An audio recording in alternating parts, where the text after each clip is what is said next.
les autres là, doivent écouter pour apprécier. Ok? Si tu n'es pas en train de faire ça, que toi aussi tu es en train de te mettre dedans, tout de suite, on te classe. Papa Léla est là, on a connu une situation comme ça. Pendant qu'on est en train de prier, la bonne dame, c'est elle qui a des prophéties. Ou bien encore les révélations qui viennent de je ne sais où. Et quand on lui dit maîtrise-toi, calme-toi, il laissez-moi, le Seigneur veut que je parle. L'esprit du prophète est soumis. Bon, on ne comprenait plus rien. Après, par la force des choses, elle-même est partie. Amen. Donc, c'est important. Les fausses manifestations, on arrive à détecter ça par le discernement des esprits. Parce que c'est un esprit qui agit par derrière. Amen. Il y a les œuvres de l'ennemi aussi, ok, qu'on arrive donc, à un moment on prie, et puis on sent que l'atmosphère là, vraiment il y a quelque chose de bizarre qui se passe, c'est lourd comme ça. Je veux parler, je n'arrive pas à parler. Ça là, on n'a pas besoin d'être hyper charismatique pour savoir qu'il y a quelque chose qui ne va pas. Il y a un mauvais esprit qui est là. L'esprit d'assouplissement, il est là. Il veut assouplir pour que tu sois en train de dormir, pour que tu sois distrait. J'ai dit pour que tu sois en train de dormir et que tu dors. Réveille-toi. Là, voilà ici. Ah, c'est comme ça ici. Voilà, merci. Tu as vu quoi là-bas? Quand on dort là, on fait songer. Amen. Ok. Et donc, il peut arriver par cette grâce que le Saint-Esprit nous fait de savoir que dans notre assemblée, il y a quelqu'un qui est ici qui marche sur la tête. Donc, esprit de quoi? Sorcellerie. Tu arrives donc à détecter ces œuvres-là. Tu arrives donc à capter la présence d'un esprit. Ok?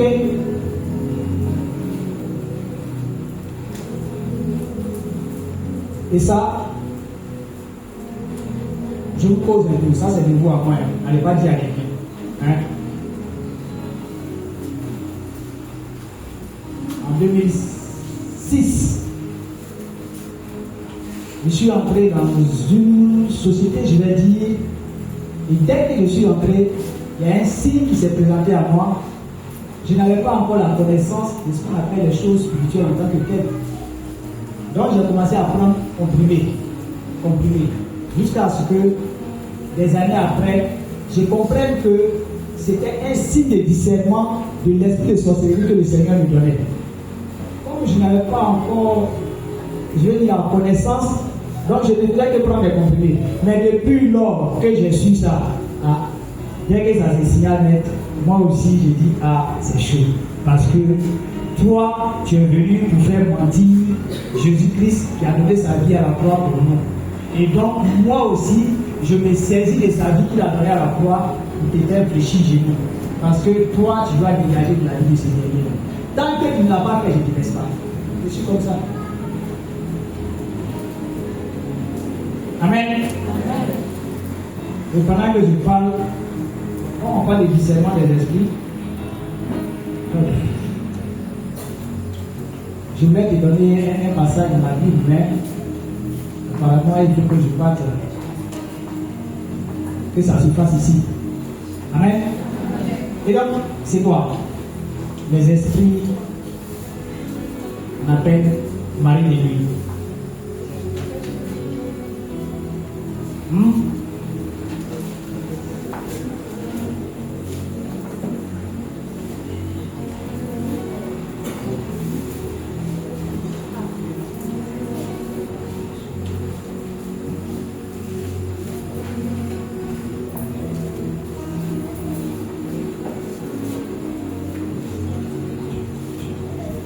Fais joie. Je sais que le berger me fait signe pour que je continue, mais ce dont nous parlons ici là, j'ai cité la parole de sagesse. Et donc cette sagesse-là m'oblige à faire honneur aux autorités de l'Église qui sont présentes parmi nous. Le berger national du renouveau charismatique catholique, le berger Roger.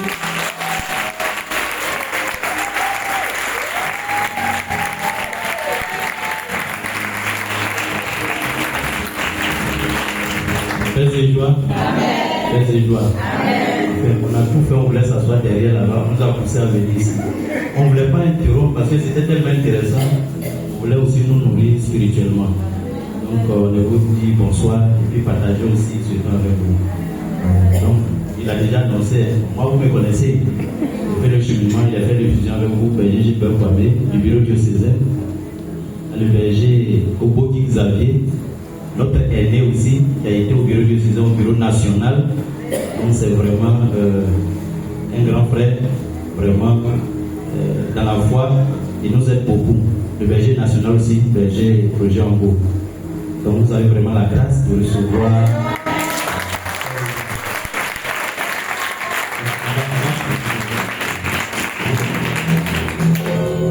Ok, donc c'est un bonus là, pour nous tous et pour moi particulièrement. Amen.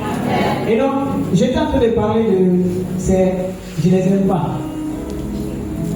Quand je suis dans une assemblée qui sont là, ils me fatiguent. Je dis, quand je dis il me fatigue, ça dit, il me gêne quoi.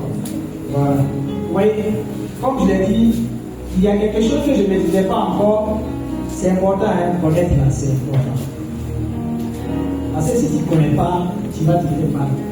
C'est quand il te fait mal, je vous dis. Je suis arrivé à Saint-Germain nouvellement. Je voyais mon frère Cédric, celui qui a donné l'enseignement le dimanche passé là. Il passait, il venait à l'église, moi j'étais assis là, et puis je regardais l'église.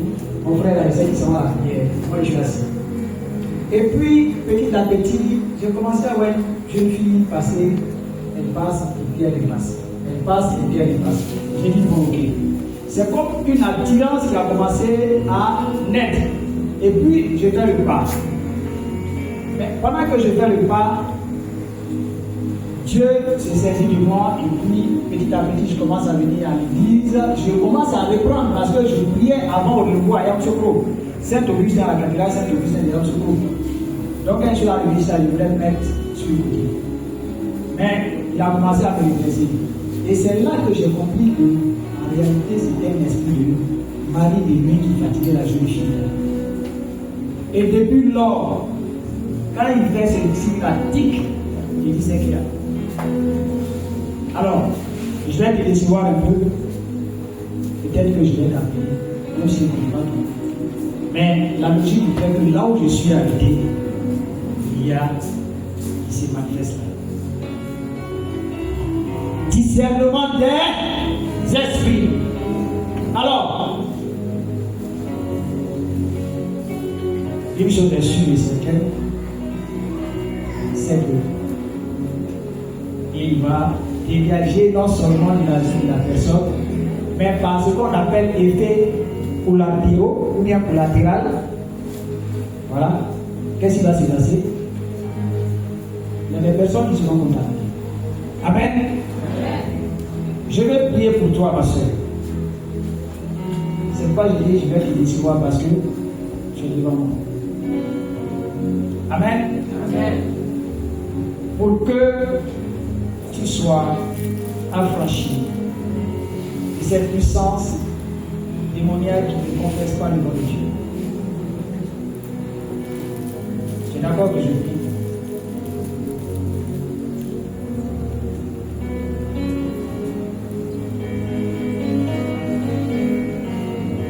Seigneur Dieu, je bénis ton nom. Tu as dit que lorsque tu révèles, c'est parce que tu agis pour mettre fin à cette chose. Et ça a été l'alliance que tu as eue avec moi ou que j'ai eue avec toi. Alors je prie au nom de Jésus de Nazareth, sans connaître le nom de ma soeur, mais je sais que toi tu la connais plus que moi. Alors je prie au nom de Jésus de Nazareth, que cette eau qui a été adorée et qui est à l'origine oui, de cet esprit qui fatigue sa vie. J'ai dit dans le nom de Jésus de Nazareth, esprit de Marie-Aimée, sors de sa vie au nom de Jésus. Allez, va-t'en. J'ai dit, va-t'en maintenant au nom de Jésus de Nazareth. Allez, libère sa vie maintenant. Par la puissance du nom de Jésus de Nazareth. Tu as fléchi le genou et Philippien nous l'a dit. Et donc je déclare que tu fléchis le genou également. Oui, et tu dégages la vie de ma soeur, ma bien-aimée, ici et maintenant au nom de Jésus de Nazareth. Je le déclare. Et sur ta voix, et je déclare que toi, Jésus dit à Pierre, arrière de moi Satan. Ok? Quelqu'un va prendre, on va lire. 22-23.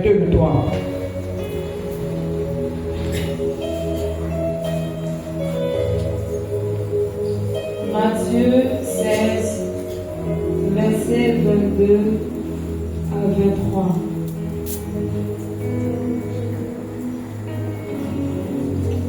Alors, Pierre prend Jésus à part et il se met à lui faire des reproches.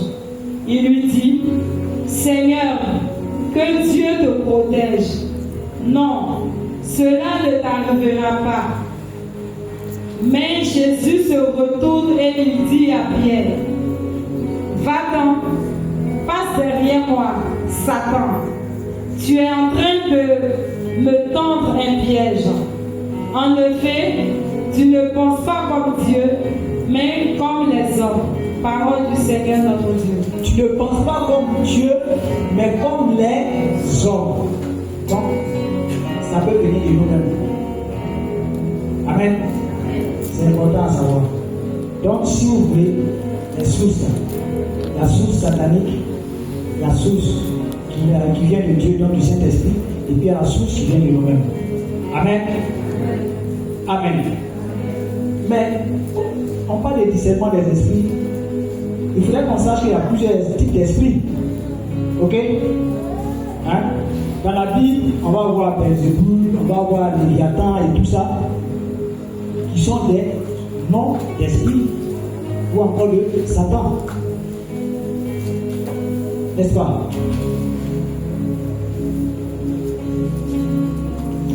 Quand on prend Matthieu 17, le verset 21, le Seigneur dit quoi? Ce genre d'esprit ne peut s'en aller sinon par le jeûne et la prière. Je ne mets pas l'accent sur le jeûne et la prière, mais je mets l'accent sur ce genre d'esprit. C'est-à-dire qu'il y a plusieurs esprits. Et on va aller dans Jean 8, le verset 7, où on dit il y a un homme qui, lui là, on ne peut pas l'enchaîner. On ne peut rien faire de lui. Donc c'est dans les cimetières qu'il dort. Et quand il rencontre Jésus, qu'est-ce qui se passe? On dit qu'il y avait un troupeau de porcs là. Il négocie pour aller dans le troupeau de porcs. Ça veut dire quoi? Il y avait combien de démons dans ce monsieur-là? On dit une légion. C'est-à-dire, c'est un monde qui est immense. Mais par le discernement que Dieu te donne, toi, tu dois pouvoir les détecter et puis pouvoir les chasser. Pouvoir détecter leurs manifestations aussi. Parce que tout ça, ça fait partie du discernement de l'esprit. Tu as fait de prier pour quelqu'un, il tombe. Et puis tu vois, il a fait des faits comme ça. C'est quoi? Ton fils, tu vas te dire c'est quoi? Un serpent. Mais est-ce que celui, c'est pas comme ça aussi? Tu fais comment pour savoir? Discernement des esprits. Bref. La parole de sagesse. On a un exemple palpable. Quand on prend 2 Rois 13, je pense bien. Salomon, on connaît bien l'histoire. Je vais vous apprendre, ce sont des choses que vous savez que je suis en train de vous faire ressortir. Amen. Qu'est-ce qui se passe là-bas? Pardon, il y a personne qui me donne le temps.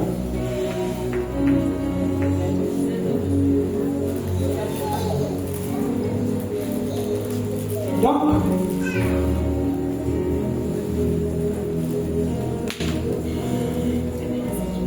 évidemment, c'est également spirituel. Ok? Ça vient de cet esprit. Ok? C'est Salomon. Ok? Qu'est-ce qui s'est passé? 2 femmes, on va dire des prostituées, elles ont eu un enfant. Il y a une, son enfant est décédé, elle a pris l'enfant de l'autre, elle dit que c'est son enfant. C'est devenu histoire. Salomon, toi vient te trouver, tu n'as aucun élément, tu ne sais rien. Et puis tu es arrêté. Toi, tu dois juger une affaire pareille. Si c'était cette parole de sagesse-là, il était perdu.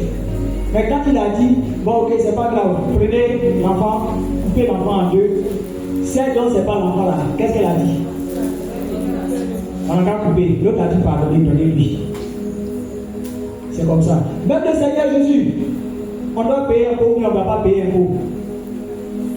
À César, c'est qui est à César. Et mon frère, on a attrapé, bon, je n'ai pas dit quelqu'un ici, même si je sais qu'il y en a ici. On a attrapé une femme qui a commis l'adultère. Je sais qu'il y en a ici, excusez-moi, je sais.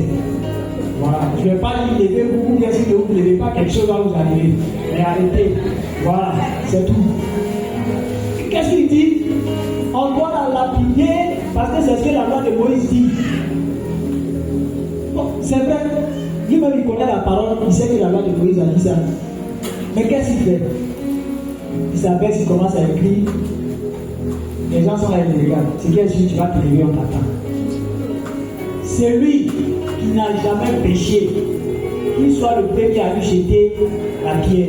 Qu'est-ce qui s'est passé? Allez, c'est fini. C'est tout. Même Joseph, qu'est-ce qui lui donne de pouvoir discerner le rêve ou encore le songe de Pharaon? Plus loin que ça, Daniel. Dans le livre de Daniel 2, à partir du verset 4. Qu'est-ce qui lui donne cette grâce-là? De pouvoir non seulement révéler le songe que le roi a eu et de lui donner l'interprétation. Et le Saint-Esprit, je parle avec Dieu. Si tu fais de lui ton ami, il va t'amener là où tu dois arriver avec lui. Amen. Donc, je t'invite à vraiment chercher cette intimité avec le Saint-Esprit. Généralement, la parole de sagesse va avec la parole de connaissance. Parce que tu reçois une révélation. On en a parlé assez le dimanche passé. Tu reçois une révélation, que ce soit dans le passé, dans le présent ou dans le futur, sur la vie de quelqu'un, qui dit que toi, et pendant que je parle, toi, tu es diplômé, mais tu ne travailles pas. Pourquoi tu ne travailles pas? Parce que toi, en réalité, tu ne vis même pas sur la terre des êtres humains, mais c'est comme tu étais dans un tout. Et pendant que je parle, je vois cette lumière-là qui vient te faire sortir, ou qui fait qu'on te voit depuis là où tu es, et qui te fait sortir maintenant. Pour que toi, il y aura un changement dans ta vie à tel point que toi, on appelait le salonnier là, on va t'appeler le précieux duplex. Et ça, c'est une réalité pour ta vie au nom de Jésus-Christ. Est-ce qu'il y a quelqu'un qui a un diplôme ici qui travaille? Je veux voir cette personne-là. Ok. Donc, soyez rassurés, vous avez cette grâce-là. Au nom de Jésus de Nazareth. Amen. Amen. Amen. Et donc,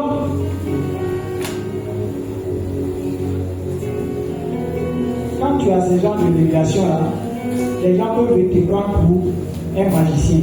Mais s'il te plaît, il ne faut pas te laisser distraire. Amen. Il ne faut pas te laisser distraire. Quand tu te laisses distraire là, tu vas te faire mal et tu vas rater le paradis qui est notre partage éternel. C'est ce à quoi nous aspirons, sinon à quoi sert de vivre ici. Donc, vous aussi, arrêtez de courir après les hommes de Dieu. T'as pas un message pour moi, mon berger? T'as pas un message pour moi? Le Seigneur t'a dit qu'il ne m'a pas. Ça s'appelle de la divination. C'est-à-dire qu'il cherche à connaître l'avenir. C'est ce que le Seigneur t'a demandé. Il te dit de ne pas te soucier de ton lendemain. Un cheveu qui tombe là, il connaît. Cherche d'abord son royaume, le reste de cela donner en surabondance. Toi, tu as quoi à courir après? Le Seigneur, tu n'as pas un message pour moi.